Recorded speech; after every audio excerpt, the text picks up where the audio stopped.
त्रिपाठी जी, मैं आपसे पूछना चाहती हूँ, ये 38 का नंबर बढ़ा या 26 का नंबर बढ़ा, देश किस मुद्दे पर तय करेगा? क्या ये नंबर गेम साइकोलॉजिकल वॉरफेयर है, ये इंडिया नेम क्या साइकोलॉजिकल वॉरफेयर है, या मुद्दों की लड़ाई होगी 2024 में? और इस बलबूते पर कौन आगे कौन पीछे है? देखिए नवका जी, लड़ाई तो हमेशा ही मुद्दों पर होती रही और आगे भी होगी। इसमें कहीं जरा सा भी भ्रम किसी को नहीं रखना चाहिए।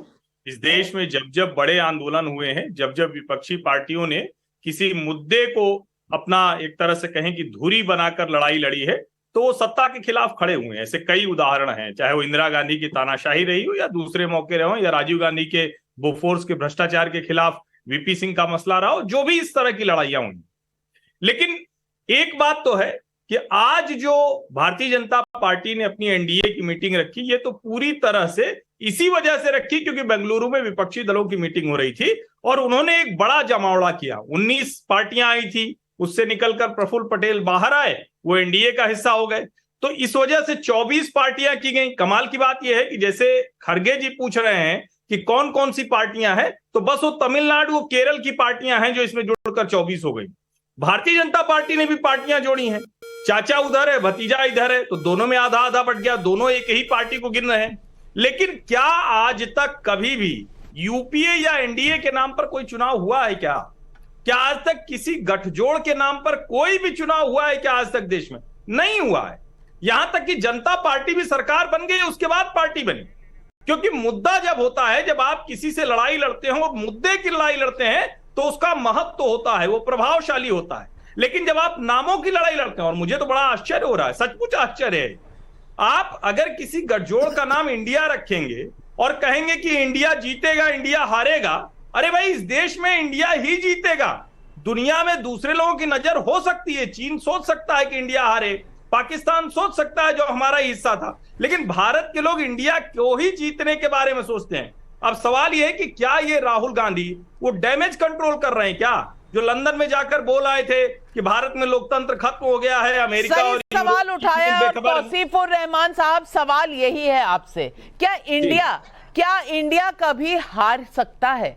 और इंडिया नाम रखना क्या कहीं ना कहीं एक साइकोलॉजिकल वॉरफेयर है? और आपकी स्क्रीन पर दर्शकों को बता दूं कि ये एनडीए मीटिंग के इस वक्त तस्वीरें आ रही हैं सीधा अशोका होटल में, जहां पर आज ये बैठक चल रही है। यहाँ एनडीए के घटक दल सारे मिल रहे हैं, प्रधानमंत्री भी वहां पर इस वक्त हैं। ये ताज़ा तस्वीरें आपके स्क्रीन पर तौसीफुर रहमान, समझाइए, ये इंडिया फिर से एक नई स्पिन बॉलिंग का नाम है? नविका जी, देखिए बहुत गंभीर बात है कि आज से 2 हफ्ता पहले या 3 हफ्ता पहले जब यूनिटी ऑपोजिशन की बात चल रही थी, तो यही भाजपा वाले लोग हैं जो मजाक उड़ा रहे थे कि इनको आज साथ की जरूरत है। जो लोग कहते थे एकला चलो रे, आज वो साथ में जा रहे हैं।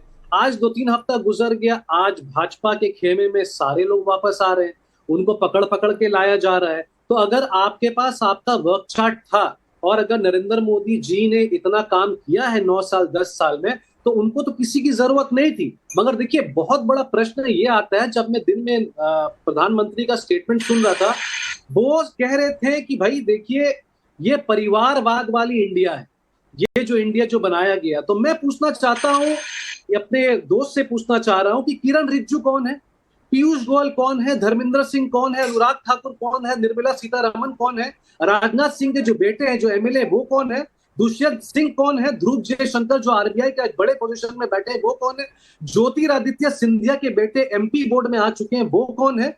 ये सवाल पूछना है और खास करके आपके शो में पूछना है। क्या ये लोग बाहर से आ रहे हैं? ये लोग भी किसी किसी के सपुत्र हैं और पुत्र हैं, और उनको भी हक है जैसे दूसरे भी कर रहे हैं। मगर आप अगर किसी के ऊपर उंगली उठाते हैं तो याद रखिएगा 3 उंगली आपके ऊपर भी जाती है। रही बात है कि आप क्या मोदी से लड़ना चाहते हैं, आप मोदी से क्यों लड़ना चाहते हैं? क्या आप मिसयूज ऑफ सेंट्रल एजेंसी से नहीं लड़ना चाहते? क्या रुपी वर्सेस डॉलर नहीं लड़ना चाहते? क्या डिमोनेटाइजेशन नहीं लड़ना चाहते? क्या ये लड़ाई आपकी, मैं डिबेट खोल रही हूं, ये लड़ाई आपकी ईडी सीबीआई के खिलाफ है, नरेंद्र मोदी के खिलाफ है, या आप जनता के लिए भी कुछ लड़ रहे हैं? सवाल आज सीधा ये है शुभ्रांश राय जी, हर पार्टी के दुख दर्द में लिस्ट में सबसे पहला नंबर आता है ईडी सीबीआई का। तो आप जनता की लड़ाई लड़ रहे हैं या खुद को भ्रष्टाचार से बचाने की लड़ाई लड़ रहे हैं? ये जो आटा दाल, ये चांद से जो अभी चंद्रनारायण दिया, बहुत बहुत मुबारक हो सबको। अगर चांद से नविका जी, अभी आपने एक पीछे क्वेश्चन उठाया था कि नंबर लगा देने से कोई बड़ा हो जाता है क्या? अगर नंबर लगा देने से कोई बड़ा या छोटा नहीं हो जाता तो आज अशोका होटल में 38 पार्टियों की मीटिंग नरेंद्र मोदी जी नहीं कर रहे होते।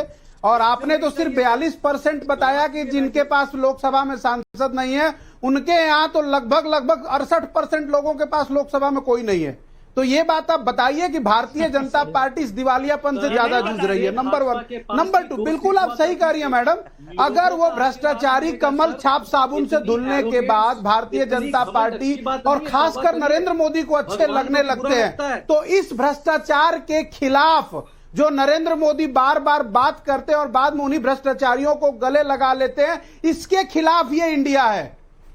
आज जिस इंडिया की कल्पना और जिस इंडिया की बात हम सब लोग करते हैं, जो 22वीं सेंचुरी का इंडिया बनने जा रहा है, 21st अपने 22nd सेंचुरी का, जहां सिर्फ भारत ही भारत होगा, उस इंडिया में नफरत की वो जगह नहीं होनी चाहिए जो आज प्रधानमंत्री ने अपने सुबह अभिभाषण में दिया। लोकतंत्र में चुनाव लड़ना न लड़ना सबका अधिकार है, लेकिन शब्दों का जो उन्होंने इस्तेमाल किया, कल तक जिस अजीत पवार से उनको नफरत थी, आज उनके गले लग गए। जिस रामविलास पासवान का घर अभी उनके चिता की आग ठंडी नहीं हुई थी, नरेंद्र मोदी जी ने उनका घर खाली करा दिया था, आज वो चिराग उनको प्रिय लगने लगे। अशोका होटल में वेलकम करने के लिए जीतन राम मांझी जी का फोटो हमने देखा, हमें अच्छा लगा। लेकिन जीतन राम मांझी वही प्रधानमंत्री राम भी प्रधानमंत्री जी के साथ अभी जीतन राम मांझी आ रहे हैं, लेकिन उनसे क्यों आपको तकलीफ है?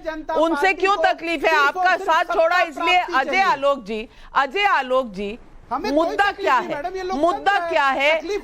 जितनी पार्टियों का वो कहते हैं ना, स्कोर कार्ड होता है ना, वो बोर्ड पे क्रिकेट स्टेडियम में कि इतने रन हो गए, आपके 38 रन है, इनके 26 रन है, क्या इससे तय होगा कौन जीतने वाला है? ये आपने शुरू किया नविका, ये आपका कहना था, हमने नहीं किया था, ये आपने। नविका जी, मुझे तो समझ में नहीं आता है, अब जब इंडिया बना लिया तो फिर व्याकुल भारत क्यों है भाई? कुछ नहीं है ना, जानना चाहिए कि एप्पल टू एप्पल है। अरे शुभ्रांश जी, हो गया आपका, क्यों व्याकुल भारत बने हुए? इंडिया बन गया ना, चलिए अब आइडिया ऑफ इंडिया पे लड़ाई करेंगे। अब एक दूसरी बात करते हैं, अरे एक दूसरी बात करते हैं, मुझे बोलने तो दीजिए, क्यों बीच में बोल रहे हैं भाई? ऐसे कोई फायदा नहीं है ना, दर्शकों का समय वेस्ट होता है, आनंद ले लीजिए, दर्शकों का समय वेस्ट होता है। राय जी, आपका समय समाप्त हुआ, थोड़ा सुनने की कोशिश भी करिए। जानने का हक है। हाँ, तो जब आप सवाल पूछ रहे हैं तो सवालों का जवाब भी सुनिए। शुभ्रांश राय जी, परिवार वाला अजय आलोक। शुभ्रांश राय जी समझते नहीं हैं कि गांधी युग चला गया, गांधी परिवार का वन वे ट्रैफिक नहीं चलेगा, दूसरे की बात सुननी पड़ेगी, जनता की बात सुननी पड़ेगी, सिर्फ हाथ हिला के जाने से कुछ नहीं होता है। जहां तक रहे 38 और 26, तो शुभ्रांश राय जी आप ही बताइए ना, 2014 में कोई जरूरत थी? 38, 24, 14, 24, 22 जो भी मन इकट्ठा कीजिए, तब भी हर सहयोगियों को मंत्रिमंडल में लिया या नहीं लिया? 2019 में कोई जरूरत थी? अकेले 303 थे, तब भी हर सहयोगी मंत्रिमंडल में था या नहीं था? एक उदाहरण कांग्रेस पार्टी का दे दीजिए मेरे दोस्त। पूर्ण बहुमत में कांग्रेस आजादी के बाद से लेकर 1984 तक पूर्ण बहुमत में रही है, जब भी रही है, आज तक कभी सहयोगियों को मंत्रिमंडल में लिया? नहीं लिया। आपकी सोच ही नहीं है। आपकी सोच एक परिवार से शुरू होकर एक परिवार पे खत्म हो जाती है। ठीक है ना, वो सोच के आगे आप कभी बढ़ नहीं सकते। इसलिए राष्ट्र की बात और गठबंधन की बात, तो आप करिए मत। अब देखिए, पिछले पटना की मीटिंग आपने की, मैं खत्म कर दूं उसके बाद बोलिएगा। पिछले पटना की आपने मीटिंग की, महाराष्ट्र से अजीत पवार निकल लिए, यूपी से ओम प्रकाश राजभर निकल लिए, आज फिर सुन रहा हूं दूसरी मीटिंग आपने की, 2-3 निकलने की तैयारी में है। इंडिकेशंस तो आप भी देख ही रहे होंगे। पटना में तो ये तक खबर आ रही है कि इंडिया शब्द से भी ऑब्जेक्शन था, लेकिन चलिए खैर इंडिया अनाउंस हो गया, लेकिन इंडिया शब्द पे भी ऑब्जेक्शन था नीतीश कुमार को। ये खबर आ रही है हम लोग को, आपको भी खबर आ रही होगी। तो ये सब तब आप में कॉन्ट्रडिक्शन है सर, आप में कोहेशन नहीं है, आप में कॉन्ट्रडिक्शन है। आप एक दूसरे का सर फोड़ने को तैयार हो। सीपीएम येचुरी वही कहते हैं कि ममता से गठबंधन बंगाल में नहीं होगा।